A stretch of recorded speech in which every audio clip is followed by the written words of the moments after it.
Winner of the Sundance Sloan Award for Most Outstanding Science Fiction, In the Blink of an Eye stars Kate McKinnon and Rashida Jones in respective roles. It focuses on many fundamental cosmic issues and shares the hope that not only mankind shares a similar past, but it will share a similar future. It puts out a few messages that I'm a little uncomfortable with, but we're going to be talking about that film. That's 2026's In the Blink of an Eye this week on Masterpiece.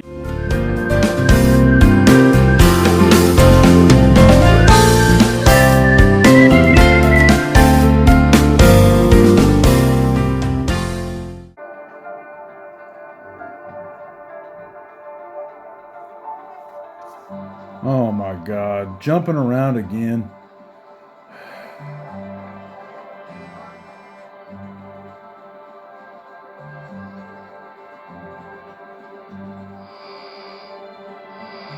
What?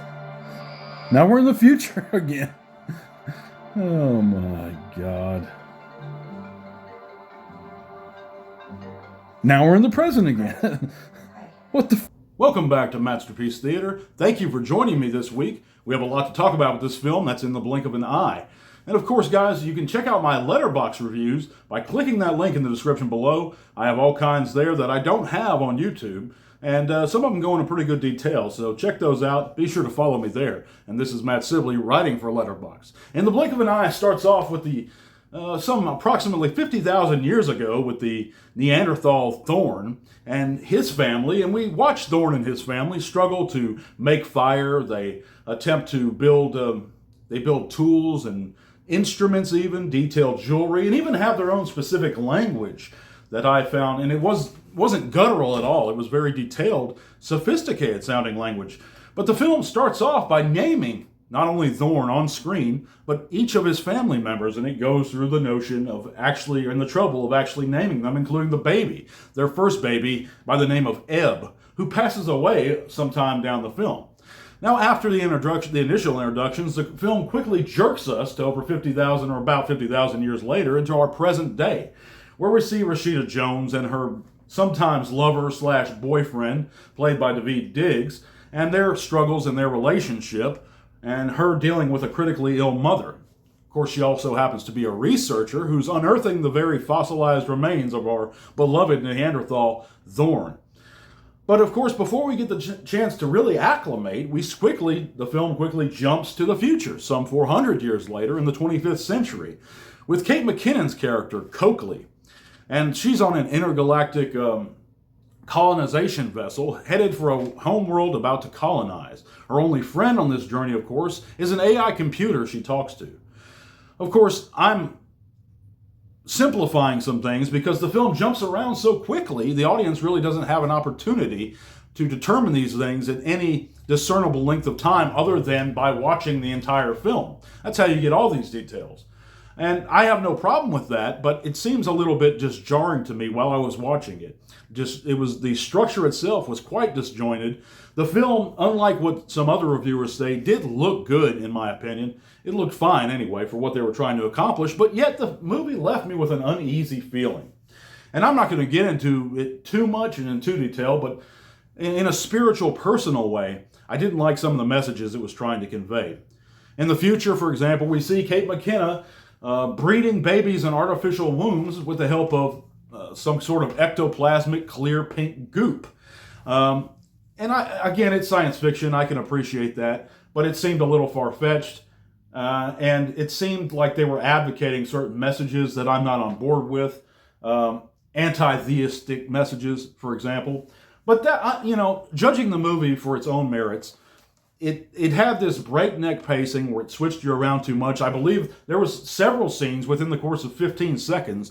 The filmmaker and a skilled director, right, his name, is not coming to mind for the moment, but he's a skilled director. He's directed like animation, I believe, but he should know better than to jerk the audience around so much.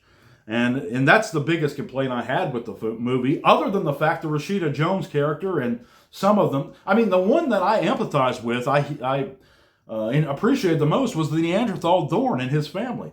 They were the most fleshed out and the most humanized people. You felt for them at times. I didn't, however, feel for Rashida Jones at any point. They really promote a life of debauchery almost. She's messing around with her boyfriend, and it seems to be a relationship purely based on the physical, about sexual intercourse initially, and then eventually, over the course of her mother passing away through a terminal illness, they draw closer to each other. Now, I know in the real world, and I'm not a prude, that's how some relationships form, but nevertheless, their relationship seemed a bit shallow to me. And that's where how I took it. This film, it wasn't, it didn't have great performances either, guys, let me tell you. The music was sufficient. That's why I'm not going to hate on the movie too much. Yet I cannot, in good conscience, even give it an average rating. I am giving, in the blink of an eye, 1.5 stars. I do not recommend it. If you're a fan of science fiction, this story's been tried and done better at other points of time. If you think of like the Flintstones, mixed with Star Trek The Next Generation, and with the structure of the film, If These Walls Could Talk, a dramatic film that tackled some large societal issues in the late 1990s regarding abortion and whatnot, starring Cher. I really recommend that film, and Demi Moore, I believe. Structurally, it was very much better, and I think this film could have benefited, and this filmmaker could have benefited by paying more attention to that film and structuring it the same way. For example, you see the first generation, If These Walls Could Talk, takes place in one house, and you see a young generation of women, or in like the 1950s, and then a modern day, and then a little bit ahead of time. But they told those stories completely one after another, instead of jerking us around from one timeline to the next. That's my point that I hold against this film. It was the wrong decision to do, and I think it was a little bit immersion breaking, if that makes any sense. Nevertheless, this is a new film. I did appreciate a couple things about it. That's why it's not going to be getting a 1 star. It is going to be getting a 1.5. It's a below average movie. If you have an hour, and that's another thing, it drags on a good amount of time, guys. But again, this movie, it brings in mind an old Star Trek The Next Generation episode called The Inner Light.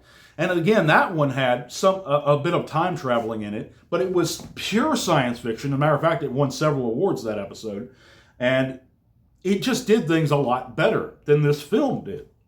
There's a lot of science fictions, even newer ones, that do things a lot better. Now, its premise basically is solid. But again, some of the messages it was trying to convey, I didn't appreciate. The pacing, I didn't appreciate the acting. I didn't believe Kate McKinnon's character, not for one moment, that she was in any peril whatsoever.